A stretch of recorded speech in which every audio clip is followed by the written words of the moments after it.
Baik, Assalamualaikum warahmatullahi wabarakatuh. Sa- Assalamualaikum warahmatullahi wabarakatuh. Ya, yang saya hormati Bapak Wahyu Adiatma, Sarjana Hukum selaku narasumber. Pada kesempatan kali ini, saya akan menanyakan beberapa pertanyaan terkait Inspektorat Jenderal Kemenkes dalam menghadapi tantangan dan strategi membangun kepercayaan publik serta inovasi di era digital, yang tentunya sangat relevan dan bermanfaat bagi kita semua. Dengan menghadirkan narasumber yang berkompeten dan berpengalaman di bidang pengawasan, saya berharap diskusi ini dapat memberikan wawasan baru, memperdalam pemahaman, serta membuka ruang dialog yang konstruktif. Saya juga mengucapkan terima kasih kepada Bapak Wahyu Adiatma, Sarjana Hukum, yang telah bersedia meluangkan waktu untuk berbagi ilmu dan pengalaman.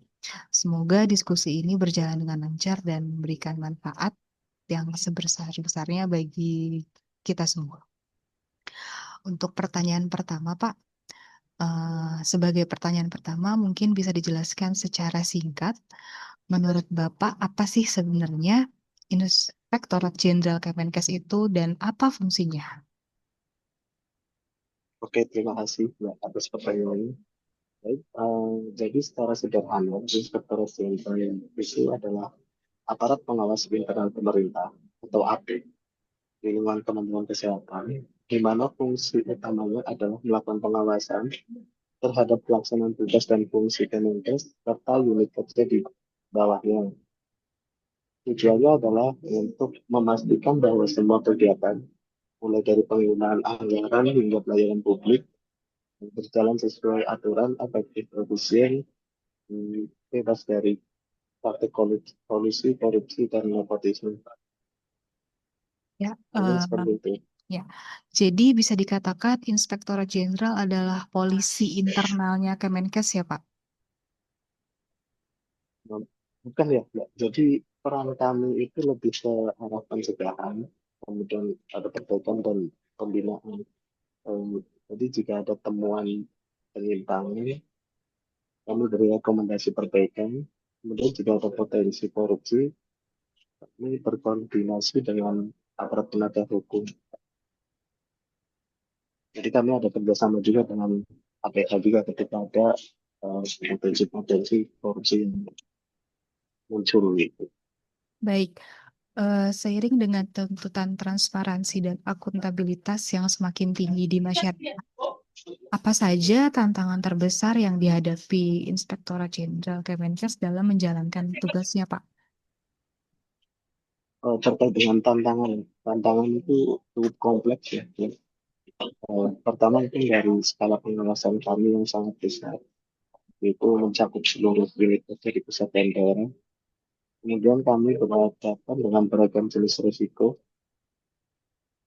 mulai dari risiko finansial, operasional, hingga risiko terkait dengan integritas. Selain itu kami juga beradaptasi dengan kemajuan teknologi yang pesat karena modus modus penyimpangan akhir-akhir ini itu semakin canggih juga. Oke, dengan tantangan-tantangan tersebut, bagaimana cara Inspektorat Jenderal Kemenkes memastikan bahwa laporannya akurat dan rekomendasi yang diberikan benar-benar efektif dan ditindaklanjuti, Pak? Jadi untuk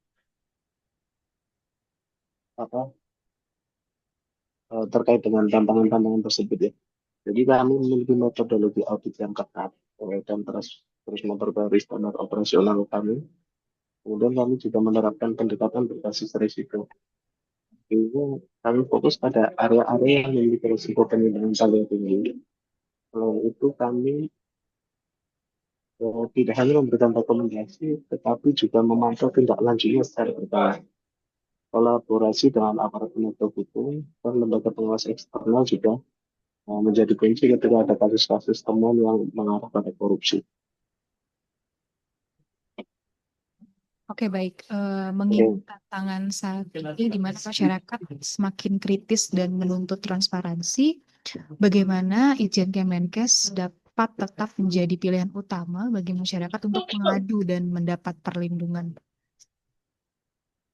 Terkait dengan pengaduan ya. Dan sebenarnya kunci utamanya ada pada integritas dan profesionalisme auditor.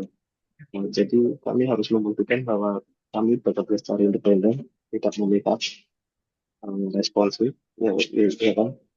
Terus terkait dengan Dumas, kami telah membangun sistem pengaduan melalui teknologi sistem, di mana sistem tersebut itu mudah diakses dan responsif, serta memastikan bahwa setiap laporan yang masuk ke WTS tersebut ditindaklanjuti secara serius dan transparan.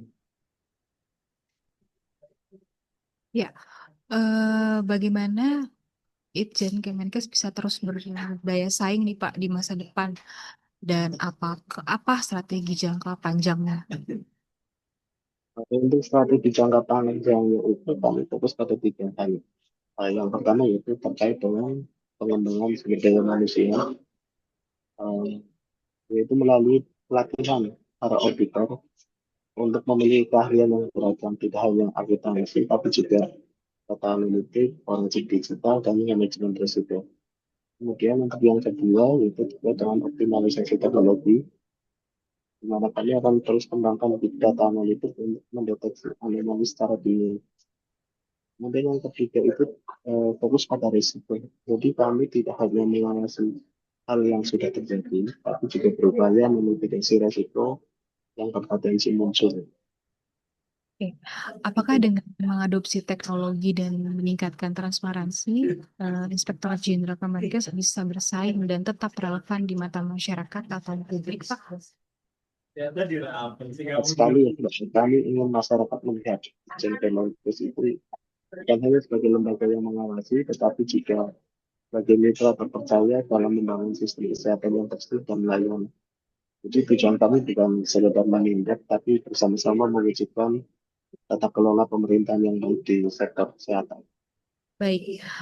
Eh, Demikian diskusi kita pada hari ini sangat menarik sekali mengenai Inspektur Jenderal Kemenkes dalam menghadapi tantangan dan strategi membangun kepercayaan publik serta inovasi di era digital dengan Bapak Wahyu Adiatma, Sarjana Hukum sebagai salah satu auditor ahli pertama di JEM Kemenkes. Sebelumnya saya terima kasih banyak atas waktu dan ilmu yang sudah diberikan kepada saya, Pak, yang Oke, terima kasih sama-sama. sangat bermanfaat dan menambah wawasan dalam dunia pengawasan. Jadi bisa kita tarik kesimpulannya bahwa Inspektorat Jenderal Kemenkes dalam melakukan pengawasan, tapi juga memberikan konsultasi, bimbingan, dan rekomendasi. Perbaikan guna mencegah terjadinya penyimpangan bukan hanya menindak setelah terjadi. Dan integritas dan profesionalisme menjadi kunci utama dalam bekerja, mengingat tantangan saat ini di mana masyarakat semakin kritis dan menuntut transparansi. Dan pengembangan SDM, optimalisasi teknologi, dan fokus pada risiko merupakan hal yang dapat mempertahankan daya saing di masa depan. Sekian untuk diskusi hari ini. Saya ucapkan terima kasih sekali lagi kepada Bapak. Saya akhiri. Wassalamualaikum Sama. warahmatullahi wabarakatuh. Waalaikumsalam warahmatullahi wabarakatuh.